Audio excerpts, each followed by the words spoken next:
जय हिंद दोस्तों। कल मिडिल ईस्ट से एक ऐसी घटना सामने निकल कर आई जिसने पूरी दुनिया को टेंशन में डाल दिया है।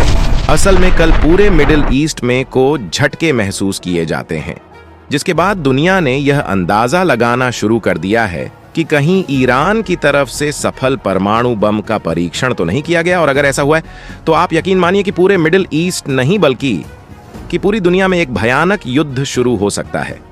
लेकिन दुनिया की चिंता है तब और ज्यादा बढ़ गई जब ईरान की तरफ से भारत को धन्यवाद दिया गया। और उदाहरण आपके सामने है। सिर्फ इजराइल और ईरान के बीच शुरू होने वाले युद्ध को लेकर के ऑलरेडी कच्चे तेल के दाम बढ़ चुके हैं। जो $70 प्रति बैरल हुआ करता था वह बढ़कर के करीब $80 प्रति बैरल पहुंच चुका। एक्सपर्ट्स का मानना है कि अगर युद्ध शुरू हुआ तो क्रूड ऑयल का प्राइस टू $100 तक पहुंच जाएगा। और अगर ईरान के पास किसी भी तरीके के परमाणु शक्ति मिल गई तो डेफिनेटली के $300 से $500 प्रति बैरल पहुंच जाएगा। और इसकी मार पूरी दुनिया की बड़ी बड़ी अर्थव्यवस्थाओं को झेलनी पड़ेगी। और इसमें एक बड़ा नाम भारत का भी शामिल है।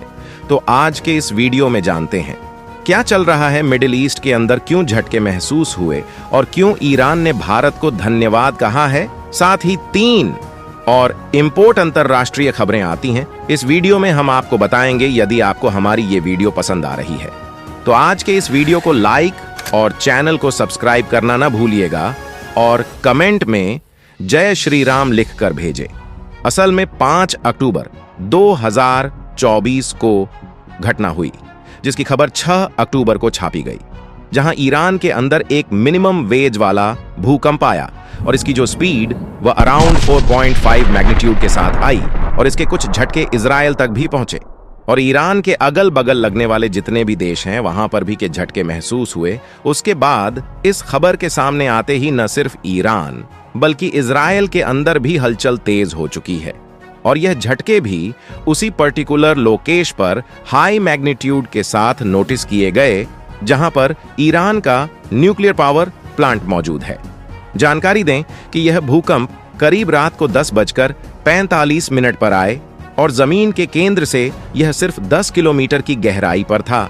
यानी कि साफ साफ पता चलता है कि सच में यहां पर किसी भी तरीके का परीक्षण किया गया है। यह परीक्षण सफल है या फिर नहीं, और में भी यह एक तरह का भूकंप भी हो सकता है। अभी तक जो रिपोर्ट्स आई हैं उसके बेसिस पर यह मिशन हम आपको बचा रहे हैं। और यह बहुत इंपॉर्टेंट डेट भी बन जाती है कि 7 अक्टूबर 2023 से ही हमास की तरफ से इजराइल पर लगातार हमले किए गए थे। इजराइल के करीब 12 लोग मारे गए और कई लोगों को बंदी बनाया गया था। उसके बाद ही मिडिल ईस्ट के अंदर एक नई वॉर शुरू होती है, इजराइल हमास, उसके बाद हिजबुल्लाह यमन, और अब सीधे सीधे ईरान और इजराइल एक दूसरे के आमने सामने आ चुके हैं। इतिहास में भी कभी इस तरीके से दोनों देश एक दूसरे के आमने सामने नहीं आए और आज दोनों के पास काफी बड़ी ताकत है, मौजूद हैं। अगर ईरान की बात की जाए तो ऑलरेडी रशिया ने इन्हें कई हथियार सप्लाई कर दिए हैं और हथियार के सप्लाई की खबरें सामने आ चुकी हैं। चाइना भी चुप बैठने वाला नहीं है क्योंकि चाइना की काफी बड़ी एनर्जी सिक्योरिटी आज ईरान से मैनेज हो रही है। बाकी आपको लगता है कि क्या सच में ईरान की तरफ से किसी ऐसे परीक्षण को किया गया है? कमेंट्स राय जरूर बताइएगा। नेक्स्ट इंपॉर्टेंट के बात की जाए तो ईरान ने आखिर भारत को शुक्रिया कहा, और वो भी ऐसे समय में जहां पर मेरे इसके अंदर जंग बिल्कुल कुछ सेकंड्स दूर खड़ी हुई है। ऐसे में भारत और ईरान के इस बॉन्डिंग को देखकर के क्या इजराइल भारत से नाराज हो सकता है? आइए समझते हैं। असल में इजराइल, ईरान, अमेरिका, ये वो 3 देश हैं जिसकी वजह से कहीं ना कहीं तीनों देशों को नुकसान उठाना पड़ रहा है। लेकिन एक बार फिर भी देखा जाए तो इजराइल और अमेरिका साथ मिलकर के अपनी अर्थव्यवस्था को आसानी से मैनेज कर लेंगे। लेकिन इन दोनों देशों की तरफ से जो पोस्ट किए गए हैं ईरान पर, उसकी वजह से ईरान की अर्थव्यवस्था को काफी ज्यादा संकट झेलना पड़ रहा है। ऐसे में इससे निकलने का एक ही तरीका है कि किसी न किसी बड़ी ऑर्गेनाइजेशन में ईरान को शामिल कर लिया जाए, और लंबे समय से ईरान डिमांड कर रहा था कि उसे ब्रिक्स में शामिल किया जाए, ब्रिक्स की बात की जाए। तो यह ऑर्गेनाइजेशन है जिसे भारत और अलग अलग देशों ने मिलकर के तैयार किया है ताकि हम पश्चिमी देशों से अपनी निर्भरता को खत्म कर सकें। इसमें ब्राजील, रशिया, इंडिया, चाइना और साउथ अफ्रीका शामिल है, और इसका उद्देश्य यही था कि किसी तरीके से वेस्टर्न कंट्रीज को बायकॉट किया जा और उनके डिपेंडेंसी है उसे रिड्यूस किया जाए। तो ईरान की ख्वाहिश थी कि इन्हें यूनाइटेड नेशन के अंदर जगह मिल जाए, लेकिन अब जब अमेरिका ने तमाम तरीके के प्रतिबंध लगाती हैं तो ईरान की डिमांड थी कि इसे ब्रिक्स में शामिल कर लिया जाए, और भारत ब्रिक्स में काफी इंपॉर्टेंट लीडर माना जाता है। और इसी बीच ईरान को ब्रिक्स में शामिल किया जा चुका है, और इसके पीछे मेन रोल भारत का रहा।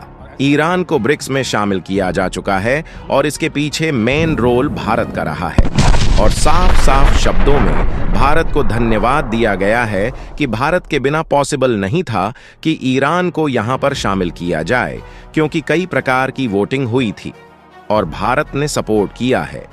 असल में भारत सिर्फ के बेसिस पर काम कर रहा है। किसी भी देश से हमारी नहीं कोई पर्सनल दोस्ती है, ना ही कोई पर्सनल दुश्मनी। बस चाबहार पोर्ट हमारे लिए बहुत इंपॉर्टेंट पोर्ट बन जाता है, इसलिए जरूरत पड़ने पर हम ईरान का साथ देते हैं। अब ईरान के राजदूत छोटी भारत में हैं। उन्होंने भारत को धन्यवाद दिया है कि आखिर सक्सेसफुली भारत ने ईरान को यहां पर शामिल करवा दिया है।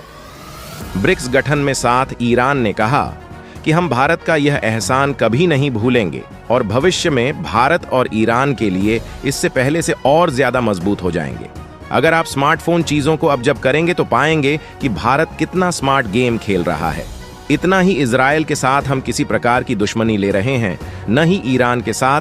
दोनों के साथ पैलेस रिलेशंस लेकर के चल रहे हैं, सिर्फ अपने के बेसिस पर। और रियल महीने में इसी तरीके के जो पॉलिटिक्स दुनिया में एक्सेप्टेबल होती है। कि आपकी जो भी राय कमेंट में जरूर बताएं। मैक्सिम पोर्टल बेड की बात की जाए तो भारत और जापान मिलकर के कुछ नए स्टेप्स लेने जा रहे हैं इस पेज के अंदर, और कुछ बड़ी तैयारी की जा रही है, जिसकी वजह से जो चीन लगातार उछाल रहा था, अब चीन का उछलना शायद बंद होने वाला है। रिपोर्ट के मुताबिक Indian space agency ISRO Japan की एजेंसी जैक्सन के साथ मिलकर के फिट मून मिशन की तैयारी में जुट गए हैं। इस मिशन के सहारे भारत और जापान दोनों का ही लक्ष्य है कि एक साथ आगे बढ़ा जाए। स्पेस के अंदर जो नई चीजों का एक्सप्लोरेशन है, इसे किया जाए। और सबसे बड़ी बात यह है कि नेशनल स्पेस कमीशन की तरफ से इसरो के चंद्रयान 4 और अब 5 मून मिशन की मंजूरी भी दी जा चुकी है। और आप जानते होंगे कि जैसे हमने चंद्रयान मिशन को सक्सेसफुली कंप्लीट किया था, पूरी दुनिया ने भारत की तारीफ की थी, और जब YouTube पर भारत का यह मिशन लाइव किया गया था, तब इतनी ज्यादा इसकी वॉचिंग आई थी कि दुनिया में इसमें सभी रिकॉर्ड को तोड़ दिया। फिलहाल रिपोर्ट के मुताबिक केंद्रीय मंत्रिमंडल ने 18 सितंबर 2024 को ही चंद्रयान 4 को मंजूरी दे दी है। इसके साथ अब पैक्स की तरफ से कैबिनेट की मंजूरी मिल चुकी है, जिसके बाद भारत और जापान मिलकर के चांद पर जाएंगे। चांद के उस हिस्से को एक्सप्लोर किया जाएगा जहां पर दुनिया के बड़े बड़े देश नहीं पहुंच पाए, और वहां पर किस तरीके की रिसर्च की जा सकती है, क्या का रिसोर्सेज है, ह्यूमन लाइफ पॉसिबल है या फिर नहीं, इन सभी चीजों पर रिसर्च की जाएगी। मैक्सिम पोर्टेबल के बाद की जाए तो यह ईरान से सामने निकल कर आ रही है, जहां पर ईरान के पास अब जो एडवांस हथियार आने शुरू हो चुके हैं, इसको लेकर के अमेरिका तक में हड़कंप मचा है। असल में अब ईरान के पास कई ऐसी एडवांस मिसाइलें, कई ऐसी हाइपरसोनिक मिसाइल हैं जो सिर्फ 400 सेकंड्स के अंदर तेल अवीव को खत्म कर सकती हैं, और वह भी गारंटी लेकर के, जब इजराइल के पास इतने एडवांस लेजर बीम आयरन डोम जस्टिस सिस्टम है। इसके बावजूद भी अगर ऐसा पॉसिबल हो तो डेफिनेटली इससे दुनिया को चिंता करना चाहिए, खासकर अमेरिका के लिए जो इजराइल को प्रॉक्सी की तरह इस्तेमाल कर रहा है। रिपोर्ट्स के मुताबिक अमेरिका के पीस इंस्टीट्यूट के अनुसार अब ईरान के पास बड़ी मात्रा में बैलिस्टिक मिसाइलों का भंडार मौजूद है। अब ईरान ने इन्हें खुद से तैयार किए हैं या फिर रूस और किसी और देश ने इन्हें सप्लाई किया गया है, इसकी गारंटी तो नहीं ली जा सकती। लेकिन कई ऐसे हथियार भी ईरान के पास मौजूद हैं जो अपने वाहन में परमाणु ब्लास्ट भी ले जा सकते हैं। इतना ही नहीं, बल्कि कई ऐसी बैलिस्टिक मिसाइल से जिनकी रेंज 2000 किलोमीटर के आसपास है। साथ ही अमेरिका की रिसर्च बताती हैं कि बैलिस्टिक टेक्नोलॉजी दूसरे विश्व युद्ध में बहुत ज्यादा इस्तेमाल की टेक्नोलॉजी है।